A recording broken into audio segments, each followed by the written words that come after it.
Hello friends, आज हम बात करेंगे साइंस को लेकर इंडियंस का जो अप्रोच है उसके बारे में।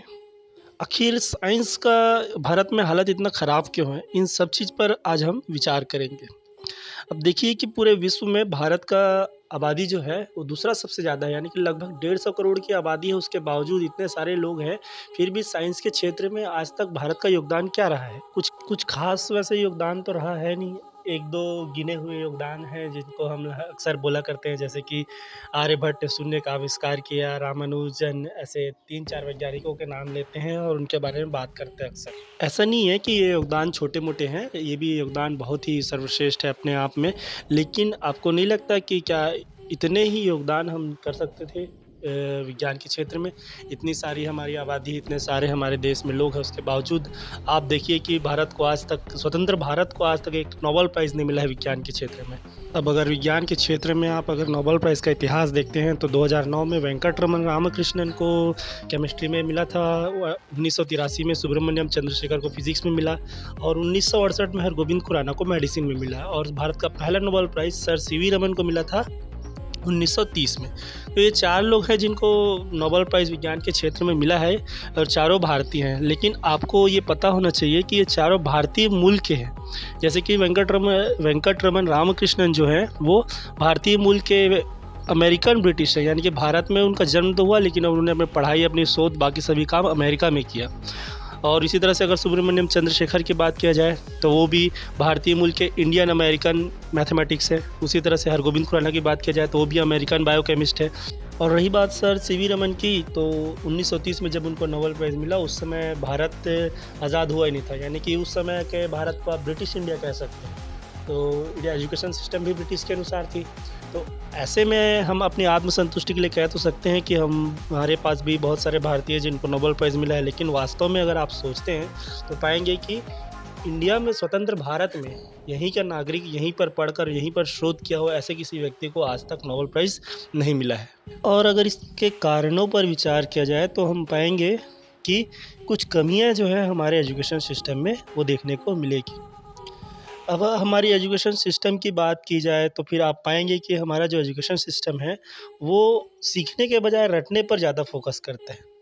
जिसे देखो बस वो एक मेमोरी कार्ड बना हुआ है, बस डाटा स्टोर करना है, इन्फॉर्मेशन को माइंड में स्टोर करना है, किसी भी तरह से बस उस सारी इन्फॉर्मेशन, आसपास जानकारियाँ सबको दिमाग में भर लिया रहो, बस यही हमारा एक काम रहता है। एजुकेशन सिस्टम हमको यही सिखा रहा है इंडिया का। आप जितना चाहे उतने मात्रा में डाटा, इन्फॉर्मेशन या नॉलेज को अपने माइंड में भर लीजिए। आपका नॉलेज किसी काम का नहीं है अगर आप उस नॉलेज का किसी प्रकार से उपयोग नहीं कर पा रहे हैं। क्योंकि अगर आप देखेंगे तो गूगल जो है वो हमसे ज़्यादा डाटा या हमसे ज़्यादा जानकारियाँ रखता है। उससे अगर कंपैरिज़न किया जाए तो इंसान कुछ भी नहीं जानता। लेकिन गूगल और हम में फ़र्क है ना। अगर गूगल हमसे ज़्यादा जानकारी रखता है तो ऐसा कोई नया थ्योरी क्यों नहीं देता या ऐसा नया खोज क्यों नहीं करता जिससे कि उसको नोबेल प्राइज़ मिल सके। हमेशा इंसान को ही नोबेल प्राइज़ मिलता है, ऐसा क्यों है? उसका भी एक कारण है ना। क्योंकि गूगल हमसे ज़्यादा इन्फॉर्मेशन या डाटा रख तो सकता है लेकिन उन डाटा या इन्फॉर्मेशन का खुद से यूज़ नहीं कर सकता जब तक हम उसमें कोई प्रोग्रामिंग या कोडिंग ना करें।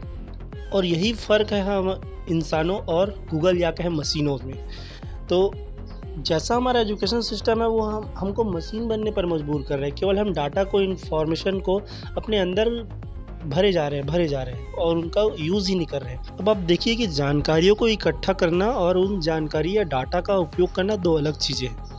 अब नोबेल प्राइज़ तभी मिलेगा जब आप इकट्ठा किए हुए इन्फॉर्मेशन को कहीं उपयोग कर पाएँ जो कि मानव के लिए कल्याणकारी हो। और हमारा एजुकेशन सिस्टम हमें ये सिखाता ही नहीं है। हम जो मैथ्स, फिज़िक्स, केमिस्ट्री के में फ़ॉर्मूलेस या फिर स्ट्रक्चर्स जो पढ़ रहे हैं, उनका आखिर करें क्या? ये तो हमें कोई बताता ही नहीं है। बस उनको रटना सिखा दिया जाता है, उनको सारे फ़ॉर्मूला आपको बता दिए जाते हैं, जैसे कि a+b का whole square is equal to a² plus 2ab plus b², ये हमको रटा दिया गया है। अब ये जो हम फ़ॉर्मूला अपने माइंड में रखे हैं, इस फ़ॉर्मूला का इस्तेमाल क्या करें? ये तो हमको किसी ने बताया ही नहीं है। तो ऐसे में अगर हम नोबेल प्राइज़ की उम्मीद रखते हैं तो ये तो पूरी तरह से बेईमानी ही होगी। ऐसा भी नहीं है कि इतने जो फ़ॉर्मूलाज़ हैं उनको समझाने वाला या इनके इस्तेमाल को बताने वाले लोग ही नहीं हैं हमारे पास। ऐसे लोग हैं लेकिन इनकी जो संख्या है वो बहुत ही कम मात्रा में है। अब आप ही देखिए कि इंडिया में एजुकेशन का जो लेवल है वो 2 भागों में बाँट दिया गया है। अब जैसे कि आईआईटीज़ में जो एजुकेशन का लेवल है और जो एक स्टेट गवर्नमेंट नॉर्मल से स्टेट गवर्नमेंट कॉलेज में जो एजुकेशन का लेवल है, इन दोनों में ज़मीन आसमान का फ़र्क है। ये फ़र्क रखने की ज़रूरत ही क्या है? आप दोनों जगह पर सेम चीज़ें पढ़ाइए, सेम स्तर की पढ़ाई पढ़ाई होनी चाहिए दोनों जगह पर, तभी जाकर तो विज्ञान के क्षेत्र में भारत तरक्की कर पाएगा। और अगर ऐसा ही रहा अगर एजुकेशन सिस्टम, फिर हम अगर विज्ञान की तरक्की की सोचते भी हैं, तो ये तो बेईमानी है ना। एक चीज़ और भी है कि हमें ऐसा माहौल ही नहीं मिलता है कि हम जो इन्फॉर्मेशन माइंड में रखते हैं, उनका कहीं पर इस्तेमाल कर पाएँ। क्योंकि आप देखेंगे कि आप जो इन्फॉर्मेशन माइंड में रखे हैं, उसे आप जाकर एग्ज़ाम हॉल में उन सारी इन्फॉर्मेशन की उल्टी कर देते हैं और वहाँ पर आपको इसके लिए नंबर भी मिल जाता है और आप टॉप भी कर जाते हैं, आपको सभी नौकरियाँ भी मिल जा रही है। तो फिर आप फिर इन इन्फॉर्मेशन का इस्तेमाल करेंगे ही क्यों? क्योंकि आपको सब कुछ मिल जा रहा है। अब जब लोगों को डाटा स्टोर करने से ही फ़ायदा हो रहा है, तो उन डाटा का वो इस्तेमाल ही क्यों करें? ये भी एक दिक्कत है। इस तरह से आप भारत में पीएचडी करने वाले स्टूडेंट्स की बात की जाए तो उनका भी ये रहता है कि कोई पहले से ही जिस पर शोध हो चुका है उस टॉपिक को उठा लेंगे, उसमें थोड़ा-सा फेर-बदल कर देंगे, उसमें थोड़ा-सा छेड़खानी कर देंगे और हो गया उनका पीएचडी। फिर ऐसे में तो विज्ञान की तरक्की होने से रही। अब मुझे लगता है कि यही सब कुछ मेन कारण है जो विज्ञान के प्रति भारतीयों का रुचि को कम कर रहा है। अब हमारा जो ये यूट्यूब चैनल है कौशी एकेडमी, हम इसमें विज्ञान के जो बहुत सारे टॉपिक हैं उनको इंटरेस्टिंग तरीके से या सरल भाषाओं में जिससे कि एक आम व्यक्ति भी समझ सके, उस तरह से हम यहाँ पर समझाने की कोशिश करते हैं।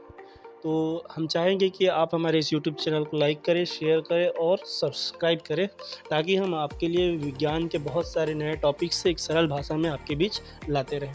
धन्यवाद।